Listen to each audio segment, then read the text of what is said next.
Hello, welcome back to the Extra Inning Baseball Show. I'm your host, Logan Stump, and with me today is a name I haven't heard in quite some time, Jordan Wiegand. Just Tuesday? Just 2 days ago. And probably before, because I was texting you. Yes. Yeah. Yes, but I am here. That's a reference to Obi-Wan, by the way. Hello there. Launching tomorrow on Disney Plus, not sponsored, but just know I'll be watching. We're sponsored. Kraft cheese. Cheese. I'll be pulling a Roz. I'll be always watching the Obi-Wan on Disney Plus. So yeah, not my buddy, not your buddy, our buddy. So Jordan, how's it going? How's life? So exactly what I asked for last week happened, or what I asked for did not happen. It went the opposite way. When they decided to call up Adley Rutschman on Saturday at 8 a.m., too late for me to get rid of my Phillies Dodgers tickets and get to Adley. But I will say it was a great game at Citizens Bank Park. A much better game than Adley's debut because Orioles really let them down. They really stunk it up that game. Weren't in it at all against the Rays. And we saw 5 homers. The Dodgers, I think, took the lead. Then, first inning or two. Then the Phillies came back. It was a 4-1 game at a certain point. And then the Dodgers crawled all the way back. We were a triple shy, Logan, of a Mookie Betts cycle. And I'll tell you, he went down injured as he's rounding second base, right? Mm-hmm. So he would have easily got the third, and then he would have only needed a double. Because he stopped at second, it counted as a double. So then he would only need a double, which was realistic, right? Mm-hmm. And I was sitting there next to my cousin Brandon, and I was like, if only he had been able to get to the third base, we would only need him to get a double here. I think he popped out or struck out on his last at bat in the 8th, but it was cycle watch, so that was fun. It was a hot night, close to 90 some degrees here in late May, so that was pretty brutal. 6:05 start. The sun was right on us before it went behind the scoreboard. And I told my cousin, remind me to get seats on the other side of the field, so that way it'd actually be under the shade next time. So hopefully if I go back up, that's where I'll be sitting. But almost all the home runs went to the same area. It was left field. Kind of spread out along left field. And then we had one go over right field. So it was a good game, exciting game, back and forth. It was fun. So how now I know you've been to now a handful of parks. Which one, if you had to rank them right now, which order would you put them in? Is Citizens Bank pretty high up there? So for those not familiar, or just a reminder for people that are familiar, I've been to Oriole Park Cannon Yards, of course. I'm right there right now, as you can see on the video. Then we had I've been to the Trop, unfortunately. That was a long time ago, 2015. Then we went to I've been to Nats last year, Nationals Park.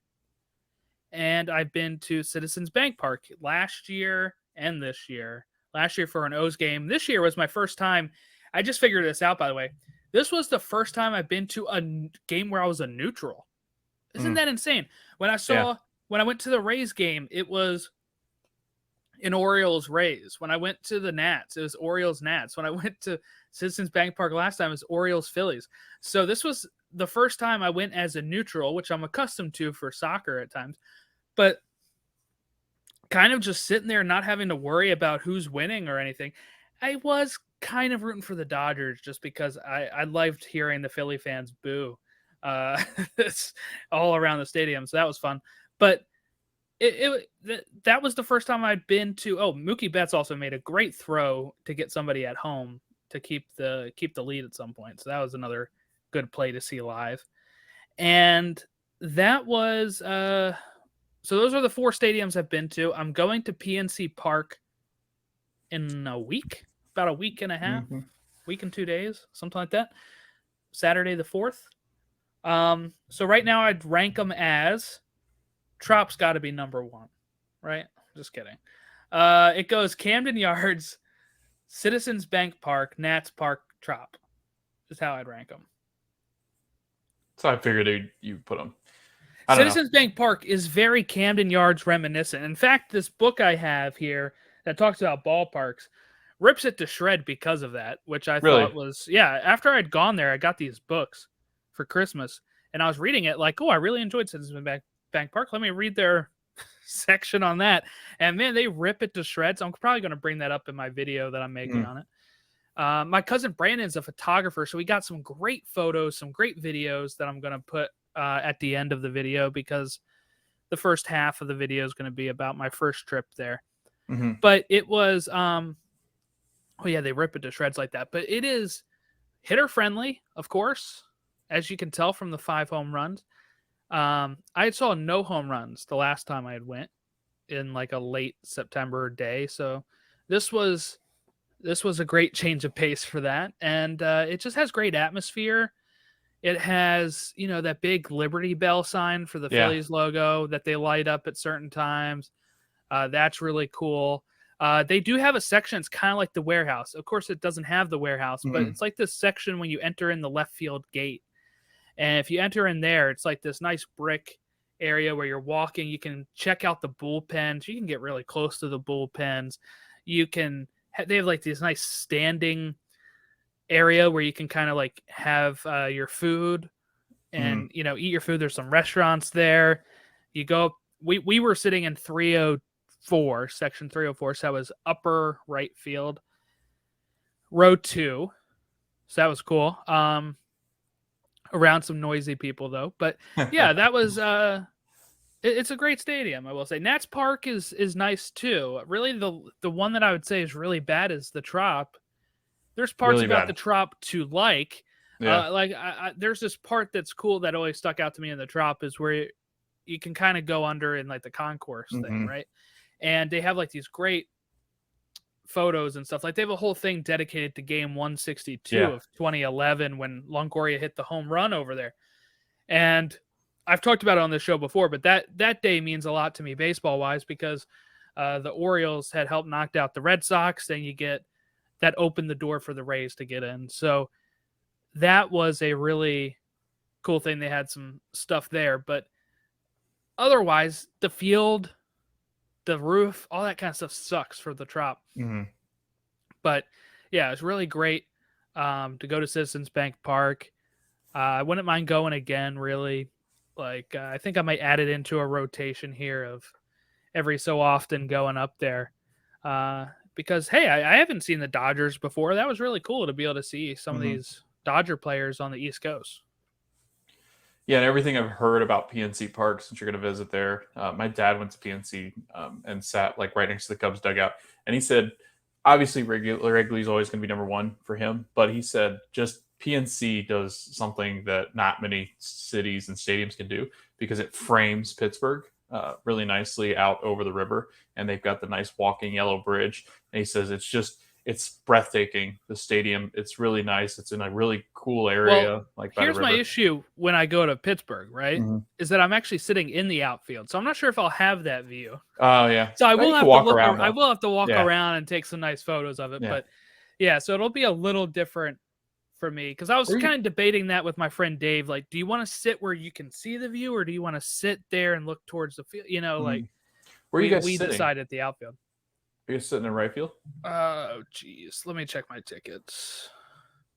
Because I think anywhere in the stadium is beautiful. Section 144, which is, I believe, right field. Is it in that porch area, like that higher? I guess all the northeastern ballparks do that. They have that higher wall that sits up on the right.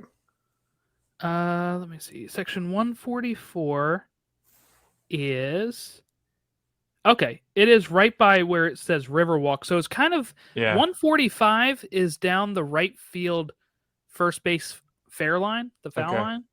So I'm one to the left of that if you're looking at So you'll the be up on seats. the But if you're higher. looking at the field, I'll be on the right of the. I'll be kind of like closer to center. Well, I mean, it's sections 142, 143, 144, and 145 are all right field. So I'm kind of in that right field mix. Yeah, so you should probably. I think you'll be up on that raised part of it that sits higher than the other on the right hand side. I They've will got like Google this. it. They've got like this towering wall in the right side. Oh, I see. Yeah, I think that's where I'll be sitting then. Yeah, Yep. because that's where they launch balls into that right field corner, right and left field corners. Those balls just fly out of there. That is a real funky looking setup, huh? Yeah, it's a really cool stadium from pictures, and because I get to watch it a lot. But I'm I love hoping their it's not. stadium. I'm hoping it's not a hot day. It won't be crowded, so there's still for anybody there. It's I'm hoping it's embarrassingly. not a hot day at all. Yeah, it shouldn't be too bad sitting there on the river. Like it could actually probably get pretty cool depending on when. Is it during the day? It's a 4:05 start. Okay, so you might get some breeze off of the river there. Well, because here's my thing, right? We are going from we are leaving Maryland early in the morning to drive 4 hours there. So probably like 10 or 11 leave to make sure we're there before game, right? At 4 o'clock. Then the game's going to end around 7 or 8. And then we have to drive 4 hours back. So we're doing that in one day, one round, round trip, pretty much. Just because of not needing to get a hotel or anything like that. It'll be a lot easier to just do it that way. I'll share one nightmare story when we went to what was Miller Park and now American Family Park with the Brewers. We left our hotel. I think the game was at 2:20 or 1:20, and we'd left like 3 hours before. We got stuck. There's like one way in and one way out in Milwaukee. There's bad traffic, and it was raining too.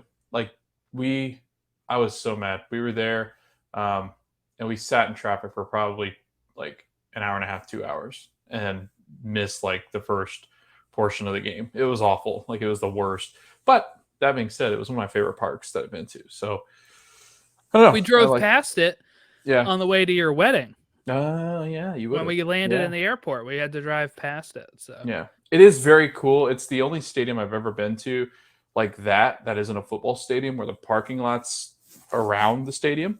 And you've got like tailgating. That's a big thing. And people tailgate and don't even go to the game. So that's a cool little area. They were tailgating in Philly. Some people had some really good setups where, like, if you're not familiar with how Philly's parking is, they have a lot of lots right outside the stadium because they have all their stadiums there except for the Union, right? Okay. So it's like the Flyers, Sixers are in that arena. Then they have Lincoln Field, and then they have Citizens Bank Park. They're all in that same area. You can walk to each one. That's wild. And they, I guess, share some of the parking, but there were some lots there that you park in, and we parked there. And as you're coming in, there's like a grass strip. Like some places have like grass strips where they plant trees in a parking lot or whatever. Some cars were backed up into that and just opened up their trunk or like the back of an SUV, and we're just sitting there chilling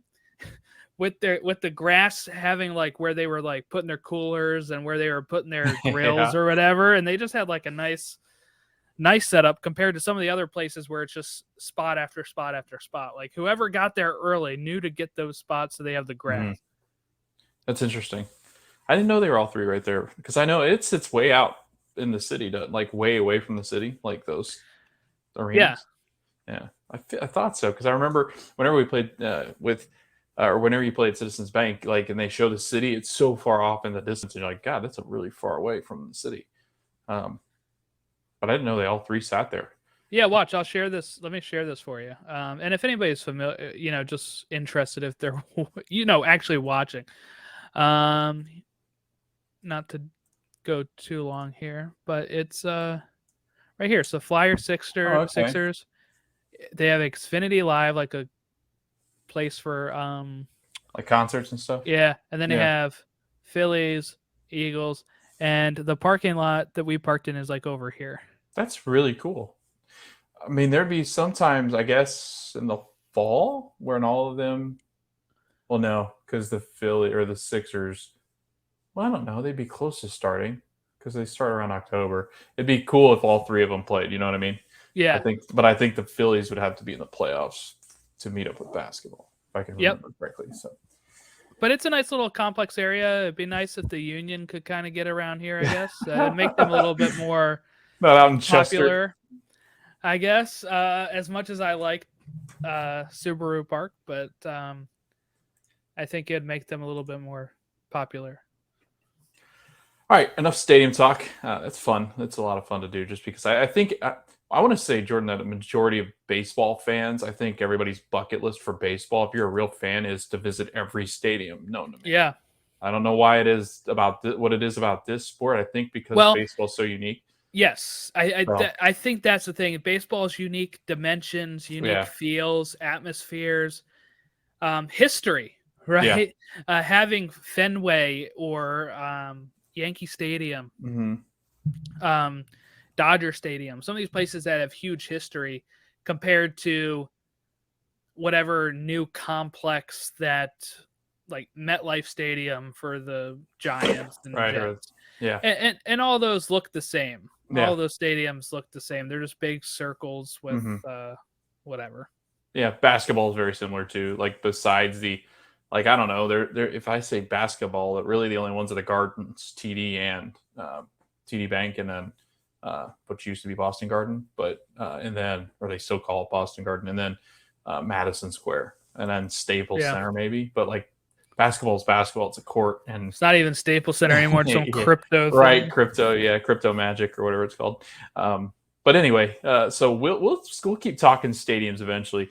Just because you and I have different fandoms, you get to go to a lot of the American League. I feel more so than I do, and plus you're in the Northeast, so you get to do that Northeast corridor of stadiums, and I've seen a lot of the Midwest, so it's pretty cool to just kind of be stuck in those two areas. That's why I'm so excited to be able to start eventually moving out west. Not like moving, but like seeing some of those Midwest stadiums or the West Coast. You know, I want to do a California trip and hit up like the two LAs, the San Fran, the San Diego, Oakland. Like those would be a nice little stretch to. I like how you said Oakland.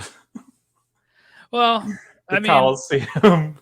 Yeah, it's like the Vegas 2.0. Yeah. So.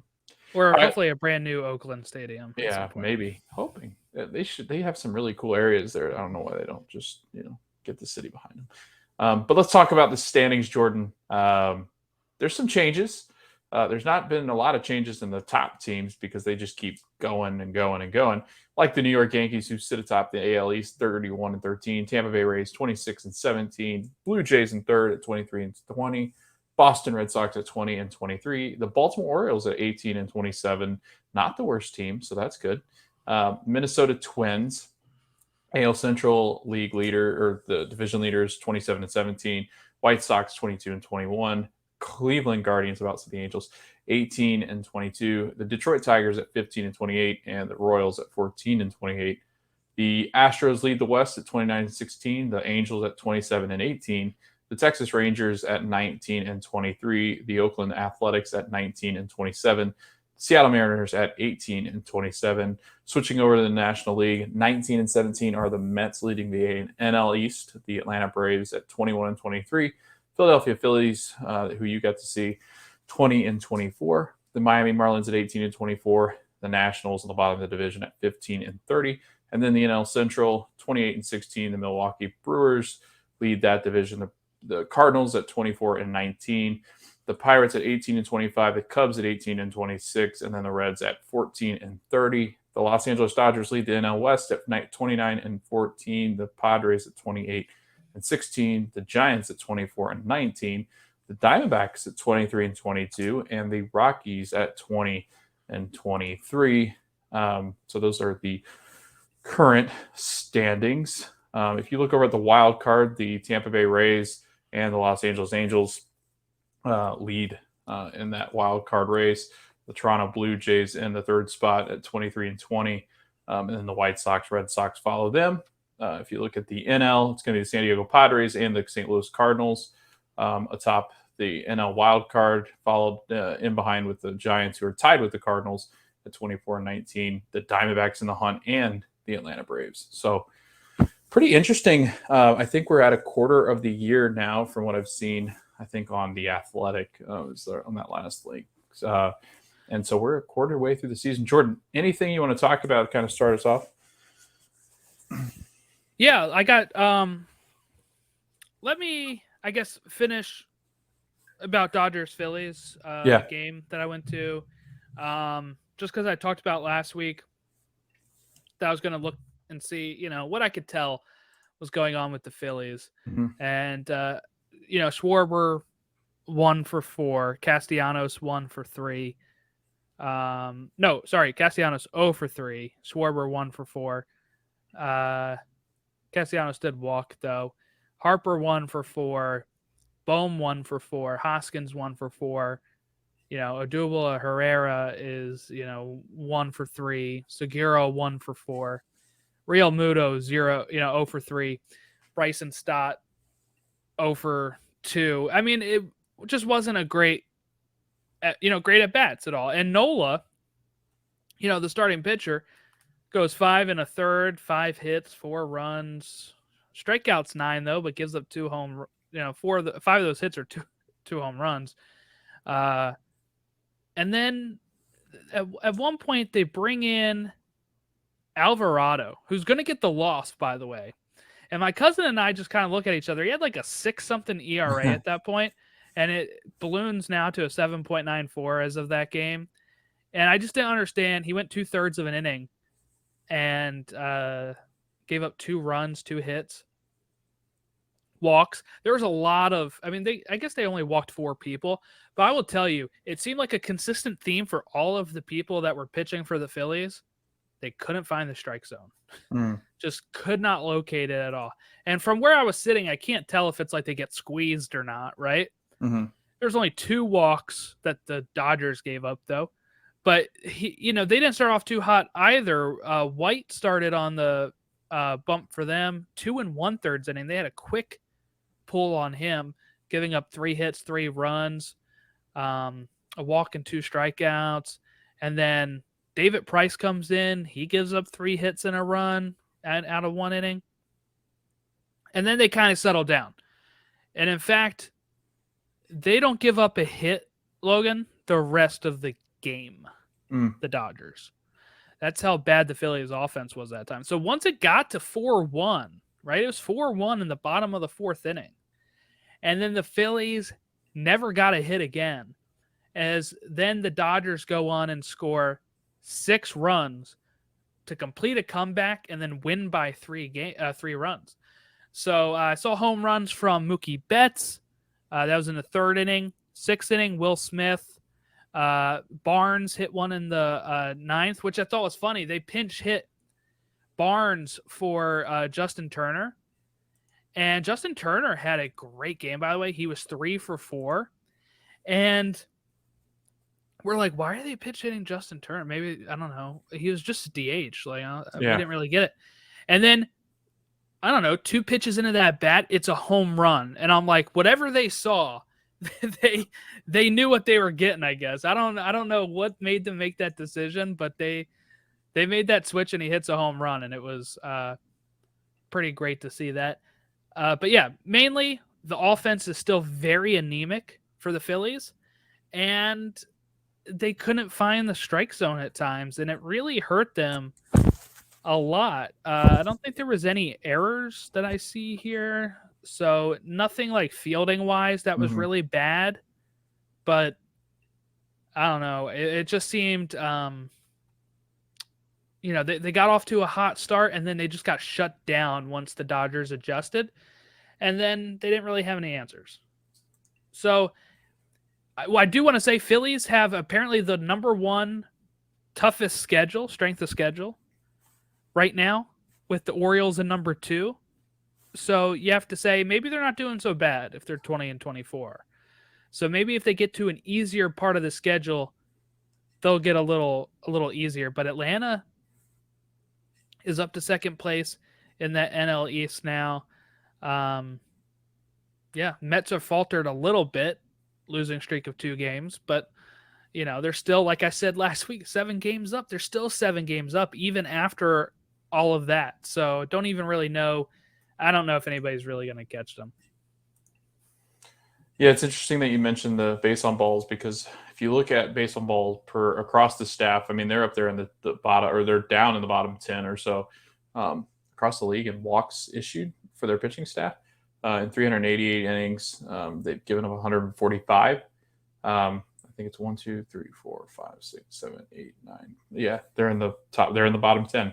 And in the bottom 10, you've got really bad teams. Cincinnati, the Nationals are up there. The Royals, the Pirates, the Rangers, the Athletics. In that mix is also strange. It's the White Sox and Braves, but they hadn't been playing very well either.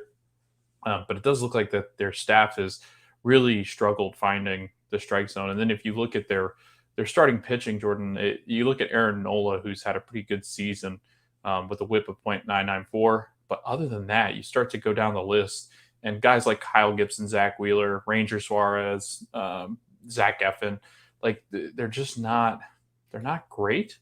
They're very average or below average pitching, and I think with the starting staff, you and I talked about this a lot. They can't afford to have bad pitching because their defense is one of the worst as far as defensive efficiency.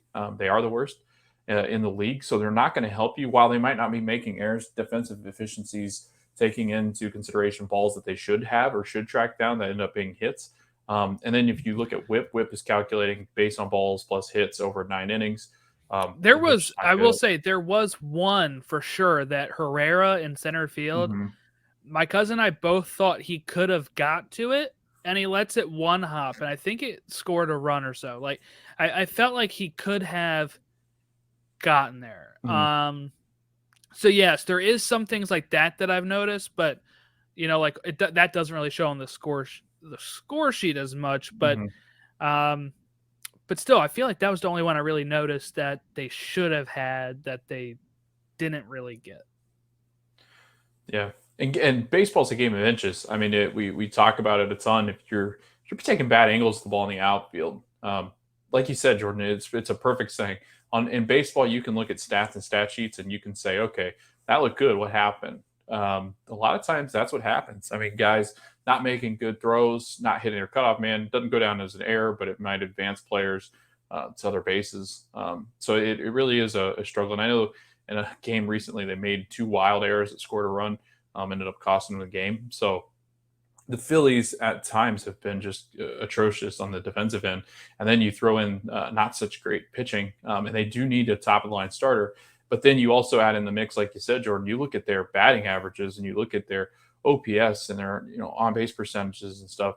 And the Phillies are pretty low as far as the guys, especially the guys that they go in and sign over the off season. If you're looking at batting average alone, Kyle Schwarber's at 197. You got Nick Castellanos, who's at 248. That's pretty low for Castellanos. Castellanos has always been a pretty high contact guy.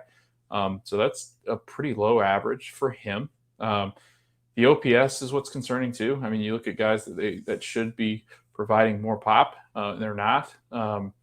Alec Bohm has really struggled to kind of get things turned around as far as defensively. He's hitting pretty well, but again, you start to run shot or something in the game I went to. Yeah, but you really start to just wonder, like, if they're hitting well, they're not playing defensively. If they're not pitching well, the bullpen's not pitching well. It seems to always be something with the Phillies, and I think in this division, they're lucky in the fact that they've got the Braves to kind of hang around with because the Braves aren't performing very well.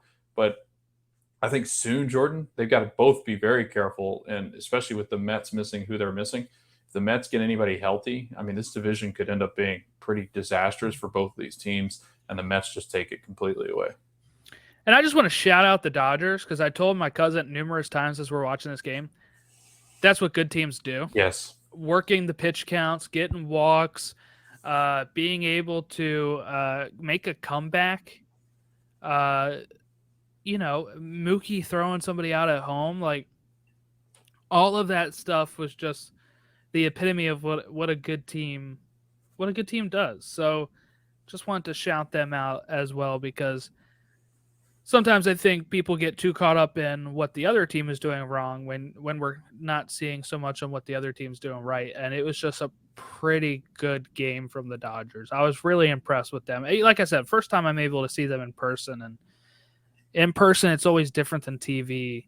TV you get more detail, right? You get more of the if it's an actual strike, if it's an actual ball or not, which we can't really tell in here.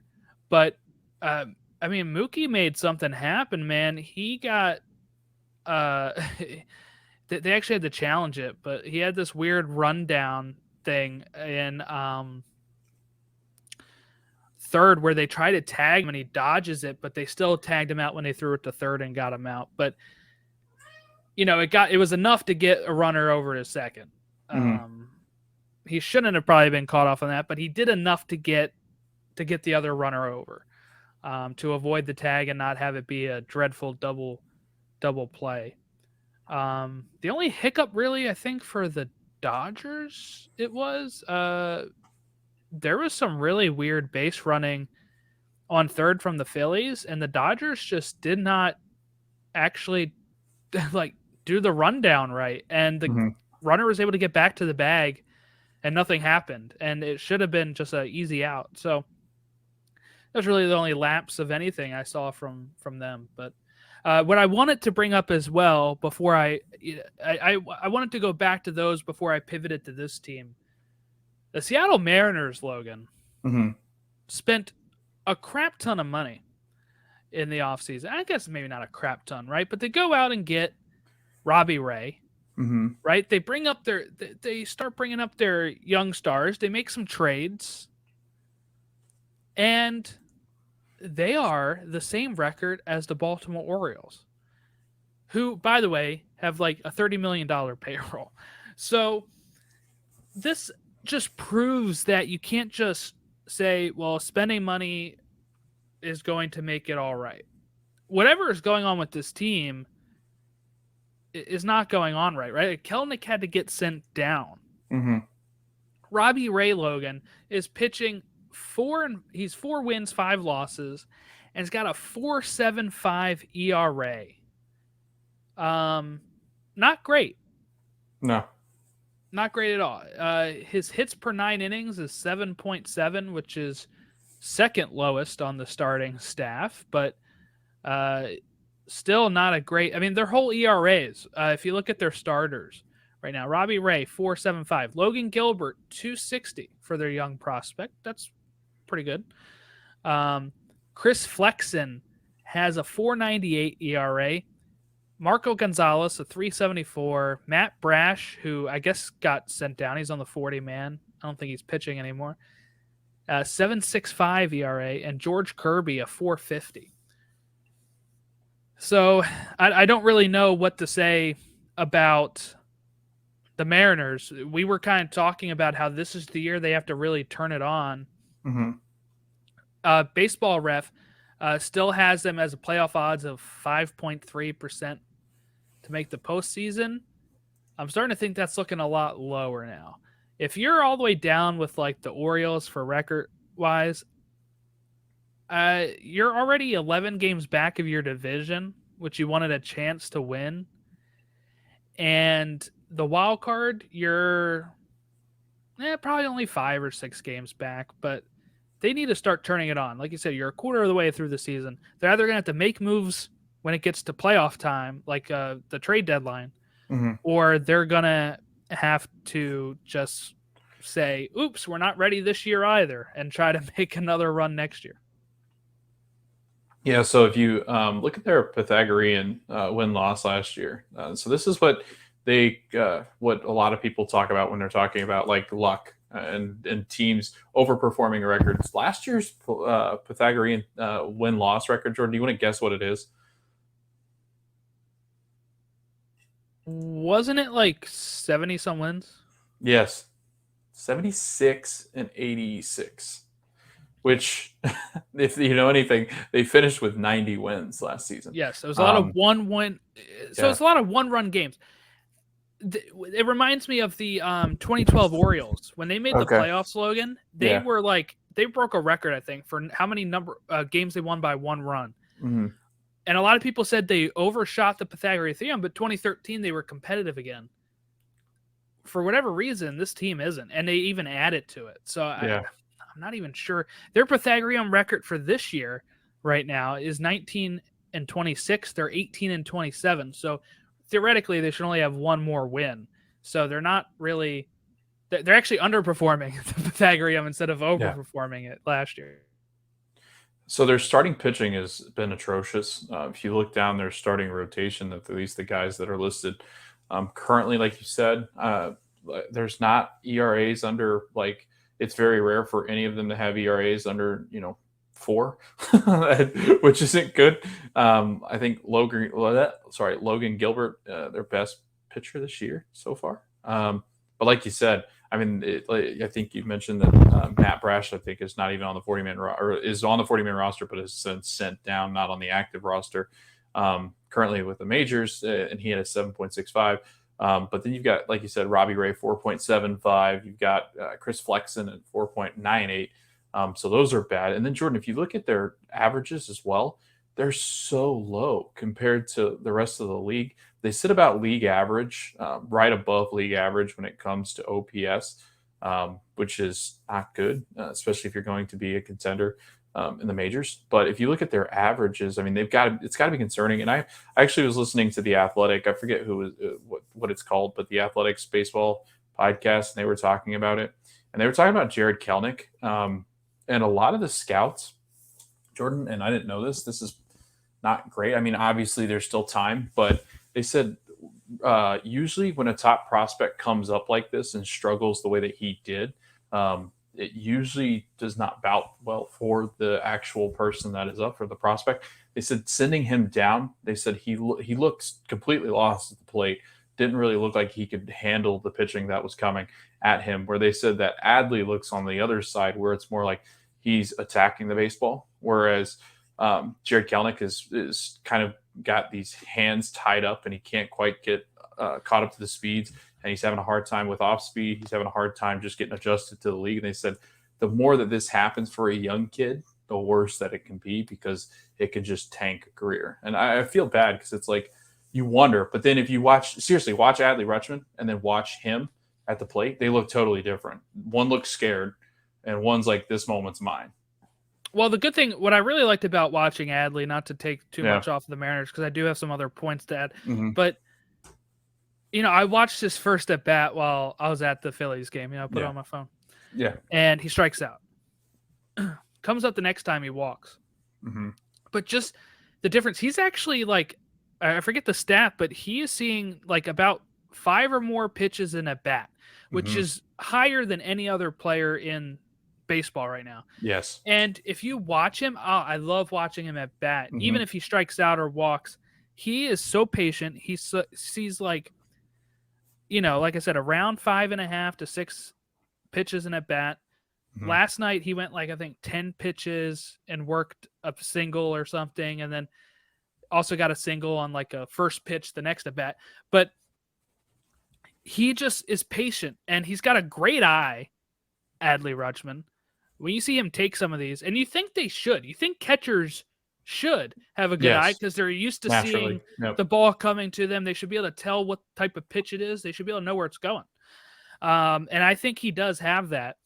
Average hasn't shown that right now, but he's hitting the ball hard when he does hit it, and he's patient at the bat. I like that more than I haven't watched too many of Kelenic's at bats, but I'm sure it kind of looks like what Ryan Mountcastle is doing right now, where swinging at anything, pitches in the dirt. Ryan Mountcastle's been golfing. He's going at pitches in the dirt, and I'm like, just learn from Adley, man. He bats right after you. Watch him, how patient he is. But back to the Mariners real quick. Logan, do you know the last time they were above 500? The Mariners? Yeah. Like this season, when the last time they were above 500. I'm going to guess like the third day of the season. No, April 30th, they were 11-10. Oh, really? All right.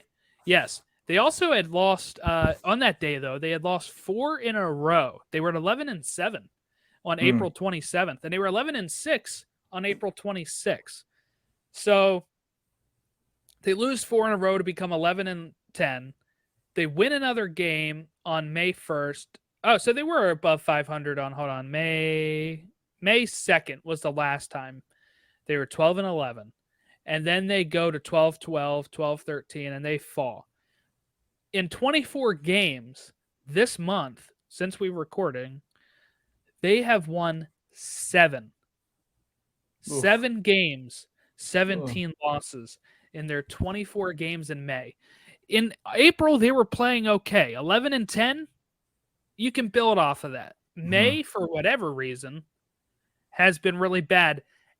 And I don't think it's all terrible. If we look at their strength of schedule for May, they had a 6-game skid where they played Houston and Tampa. They got swept in both of those.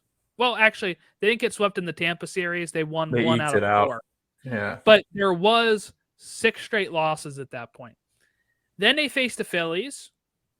They take only 1 there. They face the Mets and actually take 2 against the Mets magically.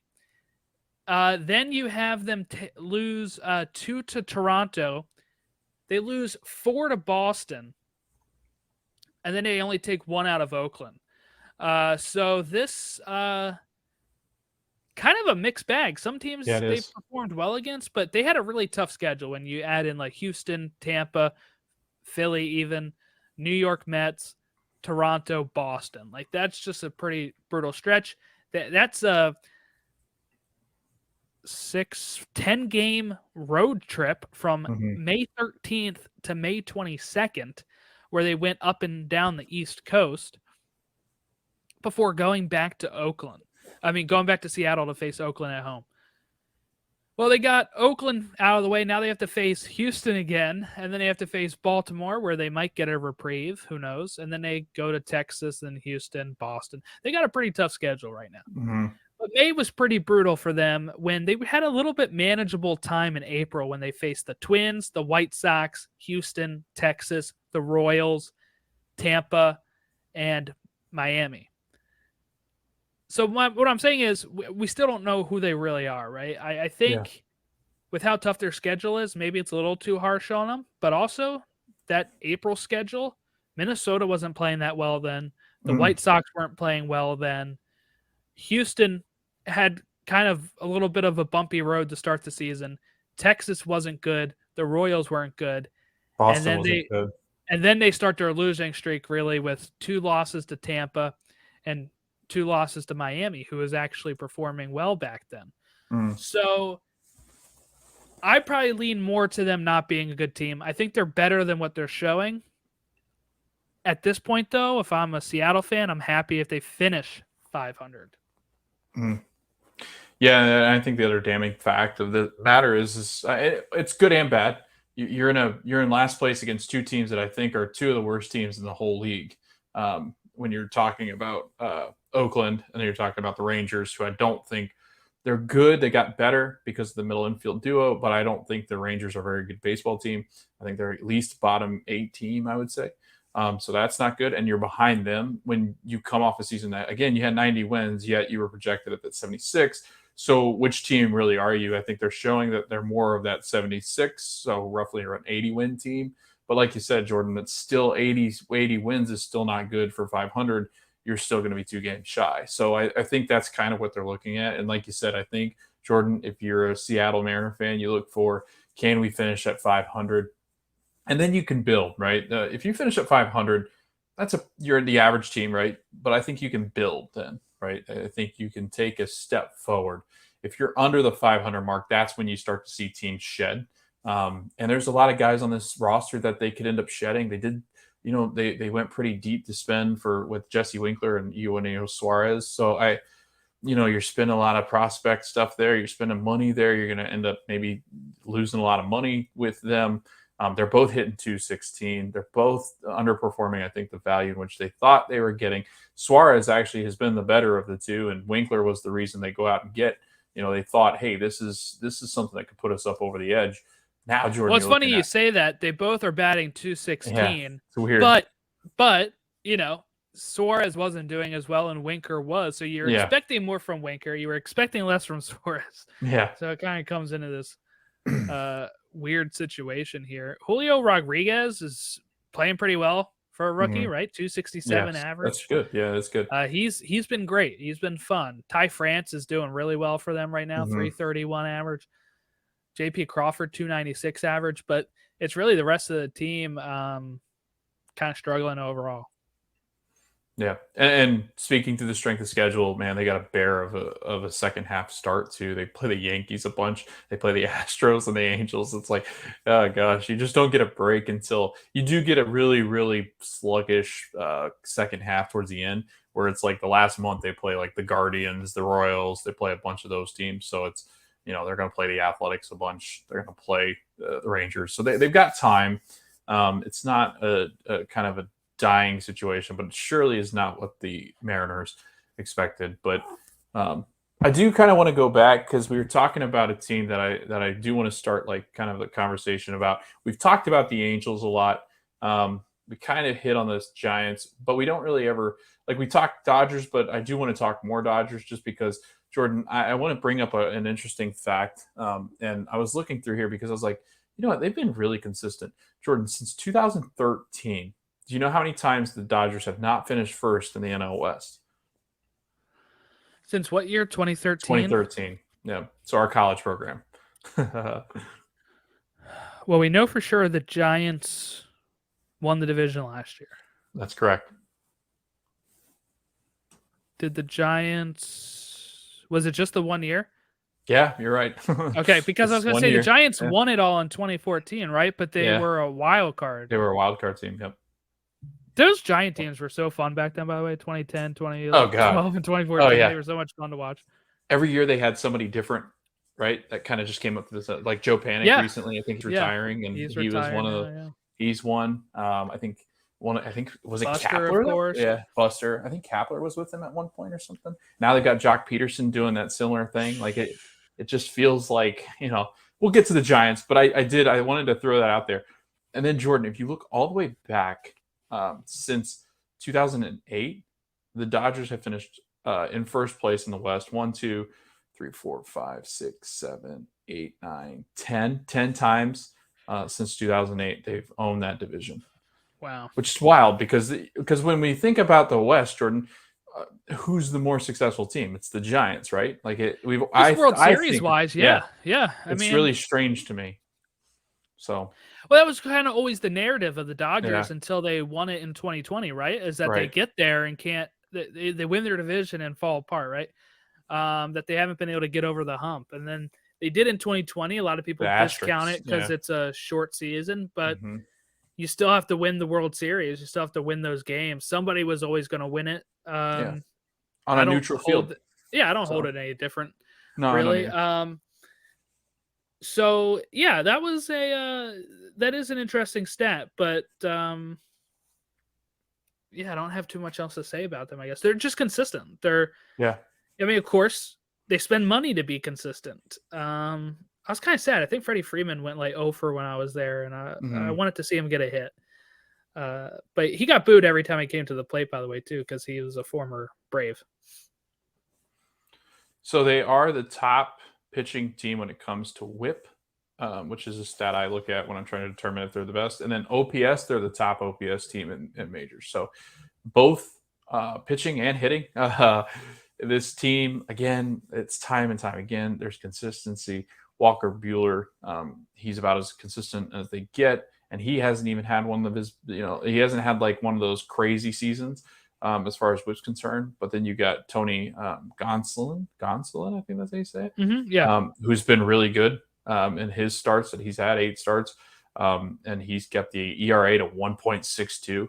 Clayton Kershaw, when healthy, was pitching very well. That's a big issue though with Clayton, is that you just never know how many games you're going to get out of him. Julio Urias has been really good as well.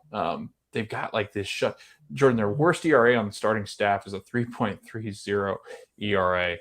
They add Craig Kimbrell, who's been pretty decent closing out games, and I think he only gets better as the time goes on. But they've had a pretty sound bullpen. They've got a great starting rotation. Again, this team, I think, is just top echelon. And again, I don't know if they'll win the World Series because that just doesn't seem to be their thing. But they're exciting, and so it was probably pretty cool to see the Dodgers play the Phillies. Let's go to another story, Jordan. And this one, you and I have talked about this guy a lot, and you and I both were talking about this because they made the acquisition. Correct me if I'm wrong. Was Josh Donaldson was he with the Blue Jays? Is that Yeah. where he was? Okay. Originally, he was with the Twins when they traded for the Yankees. Yeah, that's what I thought. Okay. So Josh Donaldson, and I'm sure a lot of people have heard this. It's been going on for quite some time. I can't remember what day this happened, but it was within the last Saturday. week. Was it Saturday? I believe so. Yeah. So if you haven't seen it, he is coming up to the plate, and there was an interaction before in the game where he calls Tim Anderson Jackie, as in referencing Jackie Robinson. So as he's coming to the plate, he's walking up to the plate, and Yasmani Grandal is the catcher for the White Sox, and he comes up to the plate, and Yasmani steps out in front of the plate and then takes his mask off and gets about as close as you can to Josh Donaldson. And at first, I think Josh thought he was joking. He was kind of like, "What are you doing?" And he's like kind of laughing, and he's digging into the plate, getting ready to get in the batter's box. And he looks up, and Yasmani's about this close to him, nose to nose, and you can tell he's very angry. Yasmani is, and Josh Donaldson. I think the Talking Baseball guys did like a lip read, but they were too close. I couldn't tell. I think he's saying it's not that big a deal. Back off, kind of thing. And Yasmani said, "No, it's racist. It's whatever you said was not appreciated, and I'm sticking up for my guy here." And Josh Donaldson then I think realizes that it's escalated, so then he starts to go after Yasmani. And I don't know what is said, but the bench is clear. Guys come out. Tim Anderson was pissed. They had guys holding him back. There's like 13 guys holding Tim Anderson back. Now, I will say both of them have had histories being hot-headed. Josh Donaldson has had issues with teammates. He's had issues with other coaches. He's had issues with all sorts of different people. He's known for being this very polarizing figure. I think he's also the one that went ham against the vaccine at some point, where he said that he went off the rails about it. And then I know Tim Anderson has had issues. He had issues with Tony La Russa. He got into it with Tony La Russa last season. And in the shortened season, he had issues where he didn't want to play. And there was different things going on with him, and he was much more interested about his stats. And he's been reported as being more of a guy that just has a harder time getting along with people. So there's this history, I think, where they're both, they're very, I don't want to say like self-centered, but they're very self-aware and they love themselves a lot. So there's that aspect of it. But Josh Donaldson said that it was because Tim Anderson had called himself Jackie Robinson back in 2019, because he was trying to break down these stereotypes, these different kind of things in 2019. He was trying to be the next Jackie Robinson. And supposedly Josh Donaldson has called him this in multiple situations. I don't know where they've ever run across each other except when they were in the division together. But I think it was when he was on the Twins. White Sox. I think also when he was on another team, they interacted as well. Yeah. So Tim Anderson has come out again after Donaldson said that. And he said that he actually told him to stop in 2019 as well. Yeah. So if you're taking everybody at face value, it sounds like I'm not sure if it's racial, right? If you compare yourself to Jackie Robinson and the people call you Jackie, I'm not so sure that it's a reference, right? But either way, if somebody tells you to stop, you stop. You don't wait another 3 years and bring it up again. Right. Have you ever been in a situation, Logan, where somebody thinks you're joking, or where you think you're joking with somebody and they don't like you and they take it a whole different way? Because I have. And, sometimes I play it off and say whatever, but I'd much rather them not say that type of thing. But if you say stop it, the person has to stop it. If not, then it's harassment, really. That's what it comes down to. So we'll never know the full stretch of this. But I look at history and I say, Josh Donaldson's always been kind of a dick. So I'm leaning on Tim Anderson being the truthful Yeah. one here.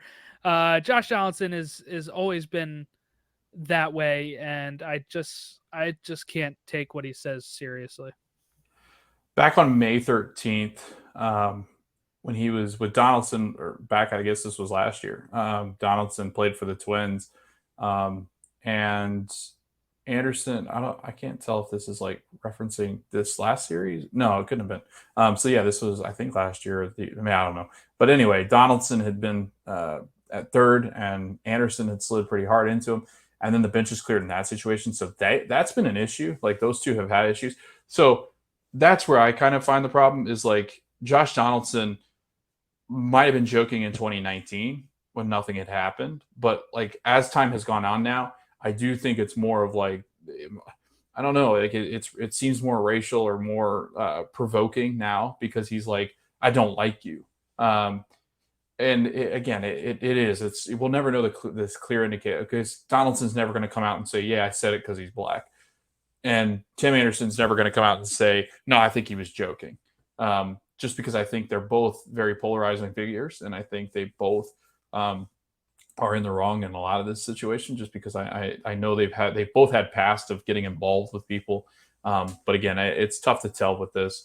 But I just found it very interesting, the fact that the weirdest thing for me is Donaldson coming out and then apologizing to him, but then also apologizing to Jackie Robinson's wife, and I think late wife maybe now. I can't remember if she had passed. But again, I think it was strange. It was very strange too when he was in the press conference. He goes, "Oh yeah, like what are you talking about?" And then he kind of was like, "Oh yeah, I know what you're talking about." I don't know. It was very weird. And like you said, Jordan, I've never liked Josh Donaldson, just because I think he's been the kind of a jerk for a lot of these different teams and against different people. So I just want to get your thoughts on that, just because I found it interesting. And I do want to stay with the Yankees a little bit here. Aaron Judge, the Judge, I guess court is in session. I guess we can say that, just because of how good Aaron Judge has been. I'm tired of it. They all do the all rise thing. I'm tired of it. I'm over it. Okay. Yeah. Jordan, let's talk a little bit more about it. Aaron Judge, MVP candidate, early MVP candidate. I mean, he doesn't really have much competition when you thought he might have had it coming from the West on one of those two boys. But it seems like Aaron Judge right now is the front runner for AL MVP. Yeah, I would agree with that. It's just, will he keep it up? Right. And stay healthy. He rarely plays a full season. So that is an issue. But he's motivated. He turned down an offer from the Yankees that we thought was a pretty good offer. Most people think it's a pretty good offer for his age and injury history. But he's motivated. He wants to get maybe more than that. Or maybe he just wants to leave New York, right? We don't really know. But yeah, I don't know. I think it'll be interesting. I don't know where he would go as a free agent. I mean, he's going to end up in Baltimore or something next year, just to stick it to me, I guess. But the Red Sox, that'd be great. I'd love every minute of that. You wouldn't like it, but it'd be like the next Babe Ruth situation, but reverse teams. Toronto, that'd be fun. No, I think their outfield is pretty okay, right? I don't know if they would need. That's what I'm trying to. Seattle, there's a good fit. Yeah. I don't see him going anywhere, to be honest. I do. I don't think he's going to sign with New York. No. I think if he did, he would already do it. Yeah, I mean, they offered him a pretty substantial amount, so it's either he wants more, which I'm not sure they will give him. They made it pretty clear. So I think he'll go somewhere else. I think the Orioles is not far-fetched. I think once you hit free agency, Logan, it's hard to sign back with the team. Everybody thought Freddie Freeman was going back to the Braves until it didn't happen, right? Carlos Correa back to Houston. But what happens is they get all these offers from other teams, or they feel lowballed by the team that they're on, and they say, screw this. I've done so much for you, and you're not even going to pay me what I'm technically worth. Look at, he can point to Lindor getting $300,000, and he'll say, I hit better than he does. I deserve to be, look, as I age, I can be a DH. I can be whatever you want. I wouldn't be shocked if he ends up on a National League team somewhere on the West Coast next year. I think he could fit in with the Dodgers. He could obviously fit in with like the Giants. The San Diego. Padres Yeah. could probably love to have him. There's teams that would love to have him, especially now that they're opened up with the DH. Mm-hmm. There's tons more possibilities as he gets older of a team that's going to be able to say we can sign her 10, 11 years, 8 years, 9 years, because we have a DH spot now. Before, his only option would have been American League, and it would have been Yankees, Red Sox, and some low-level teams that's just going to overpay a crap ton of money, like a Cleveland. Watch him go to Cleveland. Well, there's a lot of but you're right though. Like he's one of those guys. I think I do think he's one of those guys that takes money wherever it's thrown at him. And I mean, to be honest, if you're looking at teams that have a lot of money to spend, that do often spend a lot of money, I guess you could throw in teams like I could see the Padres spending too much. I could definitely see LA spending a lot. I could see your Orioles throwing a lot of money at him too. Like but I don't see where they have so many outfield prospects. There's no way they'll sign Judge, but I don't know, because it's like I think that Carlos Correa thing had legs. It came from somebody. Like I think the Orioles were going to spend a lot of money. I don't know. The guy who said that, that now also, the guy that said we actually did an offer, by the way, came out and said that one of our prospects was going to miss, Kyle Stowers was going to miss a whole month. He missed 2 days. So he's not tapped into the Oriole front office at all. I don't know who he was. And that was what was always weird about it, is that this front office for the Orioles pay everything close to the chest. Like even the team, Rakabaku, who, does for Masson, which is a team-owned thing, is not able to leak this stuff. They do not give even the local guys anything. They don't give. It was so weird for like a Raul Ramos to just, a guy I never even heard of, randomly had this stuff. Yes, he's verified on Twitter, but he hasn't been right on anything I ever see him about. So I take that. If they're going to spend, it will be more on infield, I think, or pitchers than it would be on an outfielder at this rate for the Orioles. I do think I'll just bet money that he's not going to be in the American League East. That's all I'll say. Cubs have a lot of money. They don't ever spend it. They don't want to spend it, yeah. They wanted to buy a soccer team instead. Yeah. So, hey, maybe that's a way for Ricketts to be like, hey, look at me, I'm spending.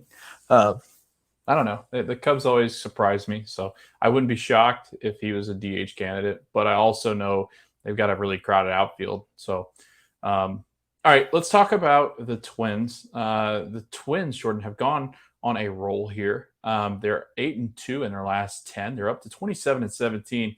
And Jordan, you and I did not have them as, I think we had them second, I want to say, division, maybe second or third, depending on their second. Cool. All right. I thought that's where we had them. But I thought the White Sox were the clear-cut favorites in this division. They still might be as guys get healthy and they get guys back. But, man, the Twins look good. Yeah, the White Sox have struggled majorly. They are finally kind of turning that around, right? But they're still only one game above 500. 4.5 back of Minnesota. Minnesota, I was a lot higher on than some people were. Still had them second, right? But some people had them like third, fourth, even after their signings, when I thought, they had disappointed last year, making the trades and making the signings they did. They should be overperforming this year. And I think they are a bit. I'm trying to pull up their stats right here. Their Pythagorean theorem it doesn't give me that here. Why doesn't it give me it here? Here it is, 26-18. So they're actually just performing just a game above it. So not too bad. But look, they've had some help from Carlos Correa starting to get a little hotter again, 275 average. Buxton, by the way, batting 202. I saw this weird stat on the baseball subreddit today. And let me see if I can pull that up if you wanted to talk a little bit about the Twins while I do that. Yeah. So you're adding three. You have now three wildcard teams, and if you look at the wildcard teams right now, and this is with the Twins in first place currently, I still think the White Sox are the better team on paper. I still think they're not quite into that mix of playing well. I do think the White Sox will start to play well, but even if they don't, say the Twins finish second, Jordan, they're in a AL right now that, I mean, there's some really bad teams. I mean, you're talking about the Guardians, the Athletics, the Mariners, the Orioles, the Detroit Tigers, and the Royals, who I don't think any of them have a shot in hell. So you eliminate all of them. Now you have the Red Sox, right? I don't know. I just don't. I think the Twins are playing better than the Red Sox. I think they can. got a I better think they team. can win the division. Honestly, Yeah. I really do. I think the White Sox have been disappointing this year. Yeah. Here's the stat, by the way. Carlos Correa called Buxton the best player in the world on May 8th.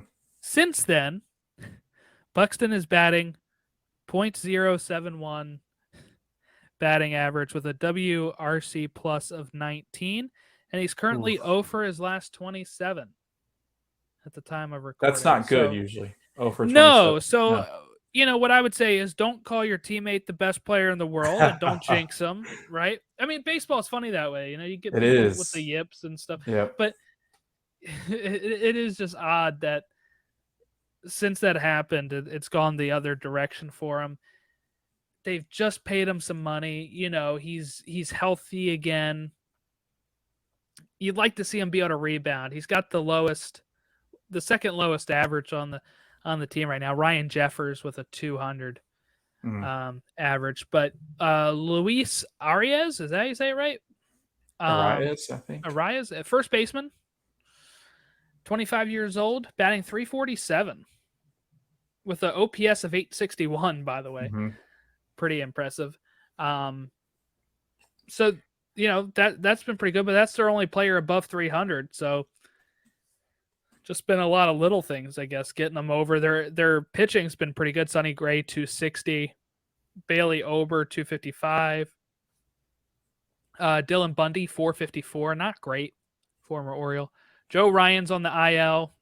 Chris Paddock's on the IL. Chris Archer, ERA of 386. So their pitching's been good.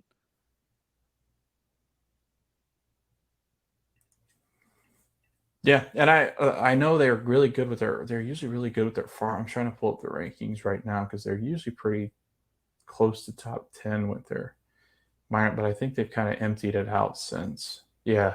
Looks like they have. So they have had, success building some of the minor leaguers.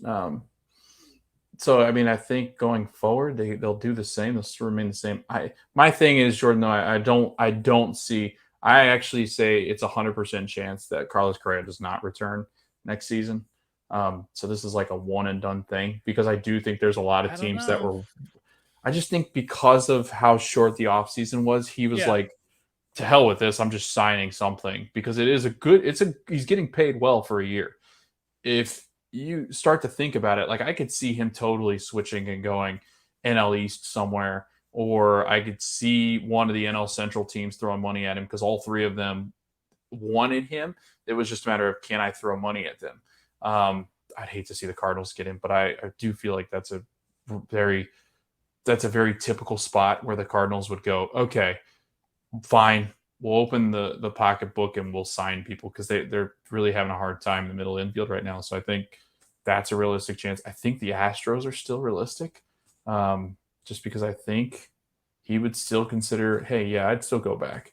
Hell, I don't know. It'd be interesting to kind of see if the Yankees get him. Then I'm going to cry. I don't think they'd have any interest in him, but who knows? Who knows? They really love Volpe, but Volpe's been batting awful in Double-A. By the way, he's like in the hundreds. Yeah, so, and then it would be perfect for that time frame. 3 or 4 years, sign up Correa. So, although he'd probably want more. But I don't know. Like baseball's so interesting because it's so hard to. But predict. Jeremy Pena has been batting he's been 293. Yeah, so I don't know if they would even bother at this point. Yeah. I think Houston being first place with Pena doing well. Yeah. I think they're out. I think it would be somebody like, look, Dodgers are probably losing Trey Turner. I don't want to link them to everybody, but they're going to have a hole at short. Yeah, that's true. Any team that's about to have a hole in short could theoretically sign him, I guess. I'm trying to think. Boston would, but I think Trevor Story's No, moving over there. Story's going to So, move over there. but who knows? Like who? And also, you throw in the DH like that. That thing's like, you know what I mean? Like you could look at Trevor and go, "Hey, platoon," or "Hey, he could play second. You could play." If Trevor likes playing second, or I know he's been hell bent on playing shortstop, but I don't know. It'll be interesting. I think. Again, I like to think my Cubs would be in on him because I know they were interested and they have a lot of money. It's just a matter of could they interest him in signing with them? I'm not sure. I think the Yankees and Dodgers make sense, just because I think, like you said, it'd be a kind of a perfect fit for the Dodgers. Unfortunately, but all right, let's move on. I just closed out my Google Doc tab, so I forget exactly what else I wanted to talk about. I guess it was California teams, which we kind of yeah, did. Adley, which we kind of did, and yeah, then Twins, Aaron Judge, Josh Johnson, and that was yeah. pretty much it. I think we hit all of it. I mean, unless you, we didn't really get into Adley. Jordan, you've watched him now over what it's been like a couple, almost a week now, right? No, it's Saturday. Was it So, Saturday? well, yeah, I guess that's There's close to a very small sample size, but I just want to ask you, what was the reaction like? This is the number one prospect in baseball now. Like this guy is, I think, a phenom waiting to happen. I saw a couple of his at bats, and I just like the way he attacks the baseball. The kid looks like he's just totally unfazed by what's going on. Yeah, I remember when he walked out and he had his helmet in hand, and he's sitting there, and he almost it's almost like he forgot like that like this moment was happening, because at first he kind of like comes out and then he kind of like stops and goes, oh yeah, I guess I'm in the majors. Like it was kind of one of those like it's about damn time, right? It felt, I don't know, I just kind of really like this kid because I feel like he's a gamer. I feel like he's got it. But what was the reaction like from Oriole fans? How did you feel? I mean, I know you're pissed, but how did you feel about him coming up? And then what are some things that they're expecting from him? Like what can we expect from Adley Rutschman? Is he a power hitter? Is he a contact guy? Is he going to strike out a lot? Is he going to take his walks? You said he was disciplined, but yeah, he's not going to strike out a lot. Struck out 4 times in 20 at bats right now. Yeah. He's got how many walks is this? He's got 1 walk, so 21 plate appearances. He's got 5 hits. His first hit was a triple, by the way. So was Manny Machado's and Matt Wieters. Mm-hmm. So it's just an Orioles thing, I guess. He's played 5 games. Batting .250 with a .668 OPS. So he's doing good, right? Yeah. Better, yesterday helped bump up those numbers, but because he had a 2-hit game yesterday. But yeah, he's not going to strike out a ton from what I see anyway. And Orioles minor leagues have been really good about teaching players not to, like Gunnar Henderson, who's one of the top Oriole prospects, had a strikeout problem last year. And now he actually is like really good at walking and has low strikeouts. So it's something that they're conditioning in the lower levels of the minor league. So he shouldn't strike out a ton. He's patient at the bat. He's going to have some power, but he also hits the ball hard. He should get some contact. I saw one the other day that got hit right to somebody in a shift, and really I'm hoping for the shift to go bye-bye, so that way hopefully that'll help him even more. They, like, at one point too, they even put like 4 outfielders back there for him and stuff. And it's just that kind of stuff just pisses me off, because the players are positioned to where they're already supposed to be to limit how many hits, and I just feel like it's more boring if you put so many people on one side of the field. Yeah. He's a switch hitter. Yeah, I mean, I'm eagerly awaiting his first home run, but yeah, it's been a lot of fun. He's going to be playing a 5-game set in Boston. They've been using him as a DH for when he's not catching. But overall, it's been an improvement. What he always does too, at the end of an inning, he always goes and meets his pitcher halfway, and they like fist bump, and he like gives him a thing, and he's been doing that since high school, and he's really big on forming relationships with teammates. That's one of his biggest things. So people tried to tell him not to do that in the majors. They didn't think that would translate well, but he was going to do it, and it's been a lot of joy to see. Some people are just sticklers for stupid stuff, man. But hell, our catcher screams at people, so it's been a revelation. Like I said, seeing him bat, even if the numbers haven't been there all the way yet, just how many pitches he's taking, how many pitches he's seeing, fouling off the ball. I mean, look, one of his second or third game was against Garrett Cole, and he goes up there and has to face 99 and 100 mile an hour, and he's somehow fouling those off.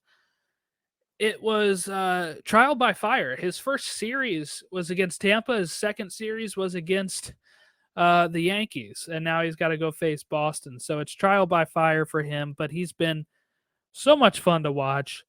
He had a really bad throw when he was trying to throw somebody out yesterday, I guess it was, but I'm sure he'll fix that. That's not a big problem. So either way, I'm glad he's here. Now we're starting to ask, where's Grayson Rodriguez? Get him up here. Let's get the number one pitching prospect up. It's coming, man. The flood is coming. I remember when the Cubs started doing it, and it is a flood. It's like, God, now it's every other month, it seems there's somebody new here ready to excite fans. I'm excited for you because I remember what it was like in 2015-ish when it all started to kind of come together.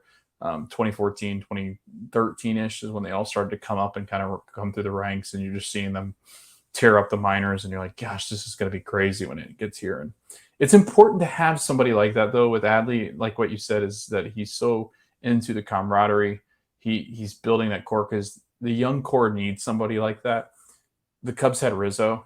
That was huge. If we didn't have Anthony, that doesn't become a strong core that wins that World Series in 2016.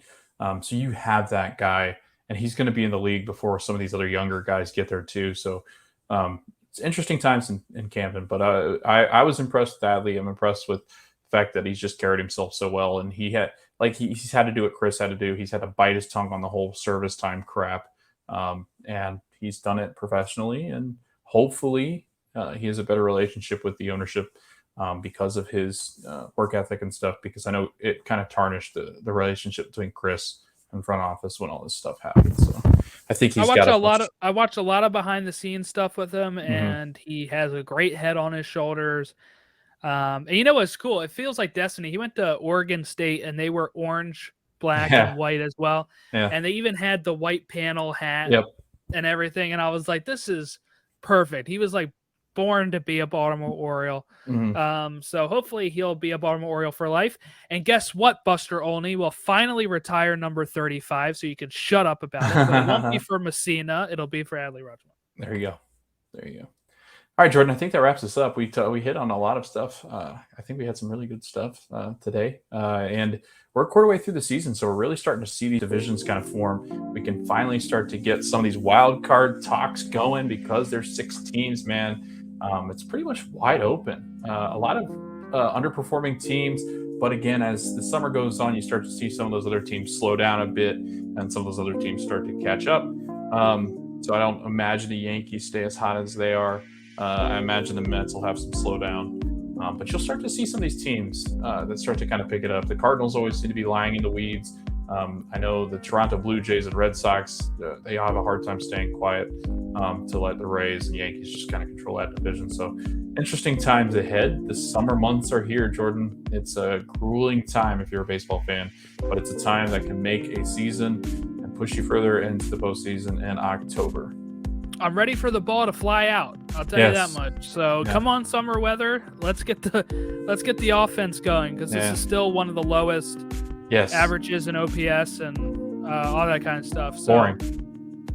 Either juice the ball or figure something out, because we shouldn't be messing with it as much as we are. Yeah, maybe if your team would leave the left field wall alone, we'd be okay. So with that being said, I have been Logan Stumpf. That's Jordan Wiegand. Make sure you turn out the lights, Jordan. Always make sure you turn out the lights. We know they like to save some money, but other than that, We will catch you next week. Sorry. You can find us over on Facebook, the Extra Innings Baseball Show. You just type it in to the lovely search. Find us over on Instagram, Extra Innings Baseball Show, at Twitter, Extra Innings Show. We have been the Extra Innings Baseball Show, and we'll see you next week. I'll still be here. We'll see you next week.